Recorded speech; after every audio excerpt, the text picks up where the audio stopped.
Assalamualaikum, hai Sobat Leo, terima kasih sudah klik video ini. Semoga kalian senantiasa diberi kesehatan dan kebahagiaan ya. Oke, sekarang kita akan bertualang bersama sebuah alur cerita film petualangan fantasi berjudul Ashlet in the Hall of the Mountain King. Film ini bercerita tentang seorang anak petani miskin yang tiba-tiba harus terlibat dalam petualangan menegangkan untuk menyelamatkan putri raja yang disandra oleh sesosok raksasa penguasa gunung. So, penasaran? Langsung aja tanpa berlama-lama kita mulai. Pada suatu hari di sebuah kerajaan terlihat semua orang nampak bahagia karena sang putri raja telah berumur 18 tahun. Dan di hari ulang tahunnya tersebut, pernikahan harus segera dilakukan. Karena menurut legenda turun-temurun, jika putri raja di negeri tersebut tak menikah di usia 18 tahun, maka sesosok raksasa yang merupakan penguasa gunung yang tertidur akan terbangun lalu mendatangi sang putri dan menjadikannya sebagai istri untuk selamanya. Namun tak semua orang percaya dengan legenda tersebut, termasuk sang putri raja yang bernama Christine. So, dengan demikian, datanglah seorang pangeran utusan dari kerajaan tetangga yang bernama Frederick untuk melamar Christine. Sesuai tradisi, malam harinya pangeran tersebut menceritakan kehebatannya di depan keluarga kerajaan calon istri. Tapi hal itu tidak membuat Christine terkesima, karena ia memang belum ingin menikah dan tidak percaya dengan legenda tersebut. Keesokan paginya, pertengkaran pun terjadi antara Christine dan sang ayah. Ia dipaksa memegang lukisan calon suaminya dan dipaksa bersedia dinikahi apapun yang terjadi. Singkat cerita, akhirnya Christine membuat keputusan yang sangat besar, yaitu ia kabur dari kerajaan akibat pemaksaan oleh ayahnya tersebut. Di lain tempat dalam keindahan hamparan gunung terlihat seorang pemuda yang merupakan anak petani miskin. Pemuda tersebut bernama Espen. Ia adalah anak yang sangat lugu, polos, dan kekanak-kanakan. Walaupun tubuhnya terlihat sudah dewasa. Saking menonjol sifat kekanak-kanakannya, nanti akan diperlihatkan masalah yang ia timbulkan pada keluarganya dan, by the way, Espen juga sudah tidak memiliki ibu alias sudah meninggal. Oke, lanjut. Espen ini sedang dalam perjalanan pulang setelah disuruh belanja bahan makanan oleh ayahnya. Namun di tengah jalan, tiba-tiba ia dikejutkan dengan seorang penunggang kuda yang dengan cepat melewatinya hingga ia pun jatuh ke dalam sungai. Si penunggang kuda alias Christine yang sedang dalam pelarian pun mencoba bertanggung jawab dengan menghampirinya. Tapi justru Espen seperti bercanda dengan tiba-tiba menarik Christine ke dalam air tanpa tahu kalau yang ditariknya adalah seorang putri raja. So, Espen dengan polosnya mengajak kenalan, tapi Christine terlihat kesal dan jual mahal. Namun akhirnya luluh juga setelah Espen menawarkannya makanan yang tak lain adalah barang belanjaan yang ia bawa. Dengan santai mereka pun duduk berdua sambil bercanda dan saat selesai Christine langsung pamit tanpa memberitahu siapa ia sebenarnya walaupun Espen sudah berulang kali bertanya. Espen akhirnya melanjutkan perjalanan hingga sampailah ia di rumah. Saat itu ayah dan kedua kakaknya menanyakan di mana bahan makanan yang telah dipesan. Tapi ya dengan polosnya Espen bilang ia terjatuh ke sungai hingga semua bahan makanannya hanyut terbawa arus. Kedua kakaknya pun terlihat marah, namun sang ayah menenangkannya dan memutuskan untuk keluar berburu.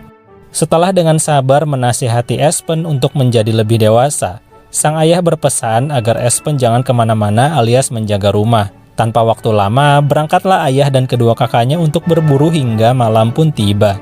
Espen yang sedang sendirian di rumah tiba-tiba mendengar suara getaran berkali-kali hingga perabotan di dalam rumahnya pun ikut bergetar.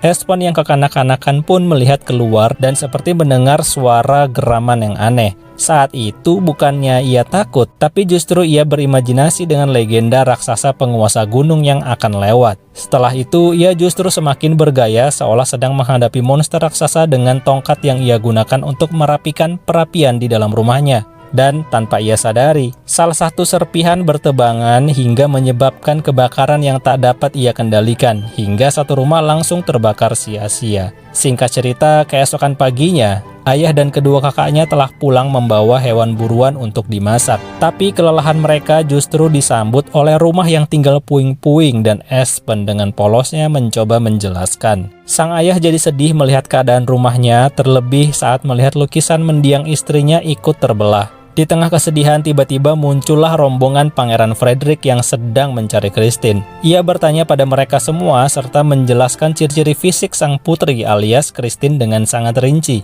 Ayah dan kedua kakak Espen tentu tak pernah melihat sosok yang sedang dicari pangeran. Tapi di situ Espen sadar bahwa yang sebelumnya ia temui di perjalanan pulang adalah seorang putri raja. Tapi Espen tak mau mengakui kalau ia sempat melihat sang putri. Lalu salah satu ajudan pangeran mengatakan bahwa raja mengadakan sayembara bagi siapa saja yang berhasil menemukan Tuan Putri akan diberi imbalan harta yang sangat besar. Setelah itu pangeran dan rombongannya pun pergi melanjutkan pencarian. Kesempatan emas itu tentu tak disia-siakan oleh sang ayah yang segera menyuruh kedua anak kepercayaannya untuk menemukan Tuan Putri agar mereka dapat memiliki harta yang cukup untuk membuat rumah dan menjalani hidup.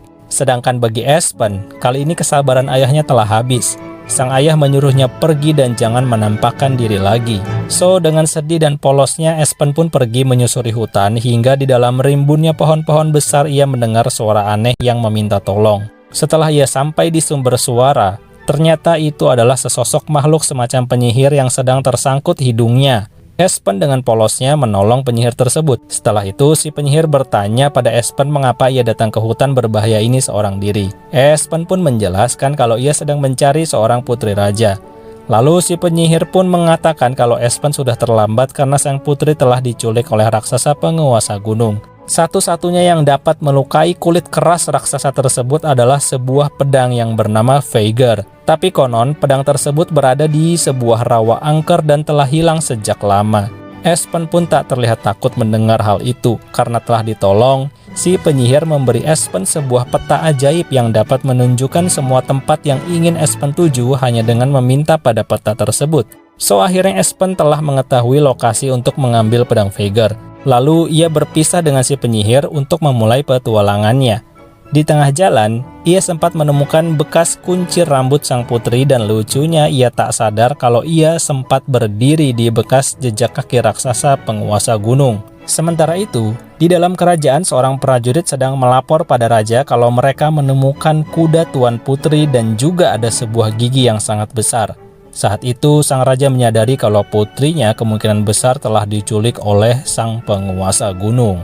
Di tempat berbeda alias di kedalaman hutan, kedua kakak Espen yang mendapat misi dari ayahnya, mereka tiba-tiba menemukan sekeranjang apel emas yang nampak lezat sekali. Karena lapar, mereka pun memakannya begitu saja dan sangat menikmatinya. Namun entah dari mana, tiba-tiba ada beberapa gadis cantik yang datang menemani. Mereka pun merasa sangat senang dan mengikuti ajakan gadis tersebut sambil tertawa bersama. Secara kebetulan, saat itu dari kejauhan Espen mendengar suara orang-orang tertawa yang ternyata setelah ia selidiki itu adalah kedua kakaknya yang masuk ke dalam sebuah gua. Espen pun mengikuti mereka dan menemukan sebuah apel emas yang terjatuh di depan mulut gua. Setelah itu, bagai terhipnotis, Espen tiba-tiba merasa senang sambil masuk ke dalam gua tersebut. Di sana ia melihat pemandangan yang sangat nyaman dan indah di mana terlihat kedua kakaknya sedang asik makan disuapi gadis-gadis cantik. Espen pun ikut duduk di sana, namun setelah beberapa lama, ia terkejut melihat makanan yang tersedia ternyata tak seperti yang nampak sebelumnya. Ternyata pengaruh halusinasi dari apel santet sudah mulai pudar. Di situ Espen sedikit terlihat ketakutan dan pura-pura tetap memakan apel santet saat diberi oleh salah satu gadis yang ternyata berwajah mengerikan. Alias, gadis-gadis tersebut adalah gerombolan peri jahat penghuni hutan. Menyadari semua yang ia lihat hanyalah tipuan, Espen berpura-pura mengajak kedua kakaknya untuk melihat sekeliling. Saat situasi memungkinkan, Espen menampar kedua kakaknya agar tersadar dari ilusi. Bertepatan dengan itu, tiba-tiba gerombolan peri jahat mengejar mereka. Untungnya, mereka bertiga berhasil lolos sebelum pintu gua disegel oleh si peri jahat. So, akhirnya mereka melanjutkan pertualangan bertiga untuk mengambil pedang Veigar dan di situ Espen juga menceritakan semua yang ia tahu tentang cara menyelamatkan sang putri raja dari genggaman raksasa gunung. Di tempat berbeda alias di dalam sebuah gua dengan beberapa kambing, Christine tersadar setelah di malam sebelumnya sang putri memang benar-benar dikejar dan ditangkap oleh sang raksasa penguasa gunung. Tak lama kemudian, ada sebuah tangan raksasa yang muncul memberi Christine potongan daging mentah. Di situ Christine berpura-pura memakannya karena takut si raksasa marah. Dan sekarang film kembali berfokus pada 3 bersaudara yang sedang singgah di sebuah kafe eksotik di tengah hutan. Saat Espen sedang memesan makanan, ternyata salah satu ajudan Pangeran Frederick juga ada di kafe tersebut dan tentunya bersama rombongan lainnya yang sedang menunggu di meja. Setelah itu dengan polosnya Espen memamerkan dan menceritakan tentang peta ajaibnya kepada sang kakak di mejanya. Tak lama kemudian, tanpa basa-basi, Pangeran Frederick dan rombongan langsung mendatangi meja Espen. Sebelum ke sana, Pangeran sempat menguping kalau Espen mempunyai sebuah peta sihir yang berguna untuk menemukan sang putri raja. Pangeran Frederick memberi imbalan segepok koin emas pada mereka. Kakak Espen pun melihat jumlah tersebut sudah sangat cukup untuk membangun rumah kembali, bahkan masih sisa banyak. Dengan demikian, sang kakak pun menyuruh Espen untuk menyerahkan petanya. Namun tentu saja Espen menolak dan justru memulai keributan dengan pangeran. Pada akhirnya perkelahian dan kejar-kejaran tak dapat dihindarkan lagi. Untungnya mereka berhasil melarikan diri ke dalam hutan, namun pangeran dan rombongan terus mengejar hingga akhirnya mereka terpojok berada di tepi jurang dan terpaksa lompat daripada tertangkap oleh sang pangeran.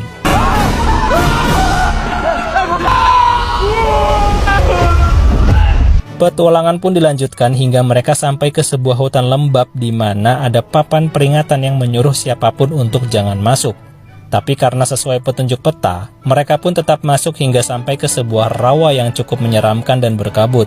Karena kabutnya cukup tebal hingga membuat Espen terpisah dari kedua kakaknya. Apesnya lagi, Pangeran Frederick dan rombongan berhasil menangkap kedua kakak Espen. Namun di saat bersamaan, Espen ternyata berhasil menemukan pedang yang dimaksud. Singkat cerita, tertangkaplah kedua kakak Espen dan diikat. Tak lama kemudian, Espen pun tertangkap hingga akhirnya ikut diikat bersama kakak-kakaknya. Dengan peta ajaib yang telah menunjukkan lokasi Christine, rombongan pangeran pun mulai menyusuri jalan. Hingga malam pun tiba dan mereka beristirahat sejenak. Tapi tiba-tiba tak lama kemudian, terdengar suara gemuruh hingga tanah pun bergetar.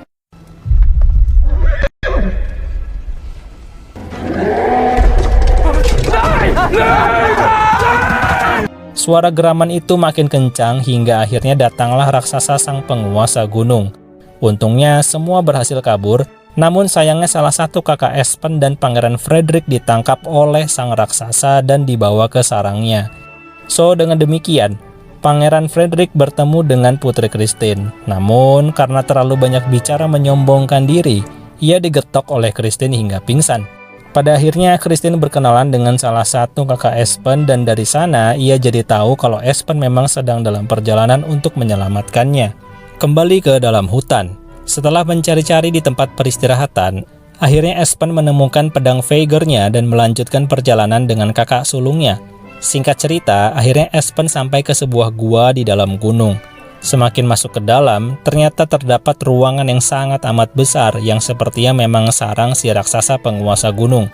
Mereka pun kembali berjalan sangat perlahan dan hati-hati, hingga tiba-tiba Espen hampir terjatuh ke dalam sebuah lubang yang ternyata di bawah terlihat kakaknya dan Putri Christine. So, tanpa membuang waktu, mereka semua diselamatkan alias ditarik ke atas, tak terkecuali Frederick sang pangeran. Mereka mencari jalan keluar, namun tiba-tiba terlihat dengan jelas sosok raksasa yang sedang tertidur pulas. Mereka pun harus melewatinya dengan sangat hati-hati karena tangan si raksasa berulang kali menghalangi jalan.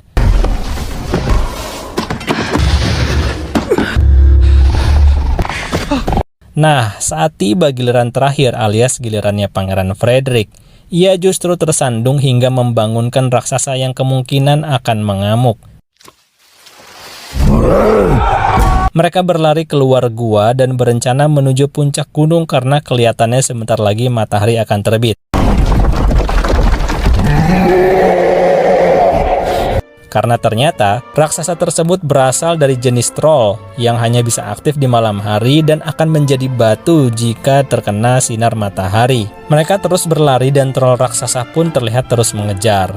Namun setelah sampai di puncak, sinar matahari sayangnya belum kunjung datang, tapi troll raksasa sudah mendekati mereka. Espen pun berhasil melukai kaki raksasa dengan pedang Veigar. Ia kesakitan dan justru menghantam Espen hingga pedangnya terbuang terjatuh. Troll raksasa semakin mendekat. Christine mencoba mengulur waktu, namun itu semua terlihat tak berhasil. Tanpa basa-basi, troll raksasa yang sedang mengamuk terlihat akan menghantam mereka, namun nasib baik masih berpihak. Karena saat itu bertepatan dengan sinar matahari yang mulai terbit menyinari puncak gunung hingga akhirnya troll raksasa itu pun membatu dan tanpa belas kasih, Christine langsung menendang dengan sekuat tenaga hingga batu raksasa itu hancur berkeping-keping. Di tempat berbeda alias di dalam hutan terlihat Frederick yang sedang jalan seorang diri karena ternyata ia memang langsung memisahkan diri dari rombongan saat raksasa mengejar ke atas gunung. Di sana ia menanyakan arah menuju istana pada seorang penyihir. Penyihir itu pun menunjukkan sebuah arah, tapi setelah itu ia tertawa sinis seolah sedang menipu sang pangeran. Dan film pun kembali berpindah pada rombongan Espen yang sudah sampai di kerajaan membawa sang putri. Di sana ia pun disambut hangat dan sang raja pun langsung menepati janjinya dengan memberi imbalan. So, pada akhirnya mereka pun sampai ke rumah. Terlihat sang ayah memeluk kedua kakaknya yang sudah kembali. Espen tak berani mendekat karena terakhir kali ia telah diusir oleh ayahnya yang sedang emosi. Tapi ternyata sang ayah justru memeluk Espen dan meminta maaf padanya. Espen menyerahkan hadiah dari raja kepada ayahnya. Lalu kedua kakak Espen pun menceritakan kalau Espen lah yang telah berhasil menyelamatkan putri raja hingga imbalan pun berhasil didapat. Di situ sang ayah semakin sedih sekaligus bangga padanya. Beberapa hari kemudian, sang putri berkunjung saat Espen sedang membantu membangun rumah. Tanpa waktu lama, Espen berpamitan dan jalan berdua dengan penuh kebahagiaan di atas kuda. Nah, sekarang kita kembali pada Frederick yang ternyata sekarang ia terlihat sangat sedih karena tersasar terus-menerus. Dan tak lama kemudian, ada apel emas menggelinding ke arahnya. Ia pun memakannya lalu gadis cantik jadi-jadian pun datang menyambutnya dengan senang. Dan ya, sudah bisa ditebak akhir dari Frederick akan seperti apa. So, dengan demikian film pun selesai. So, gimana menurut kalian? Terima kasih sudah menonton dan semoga bisa dinikmati ya. Leo Vels pamit, bye.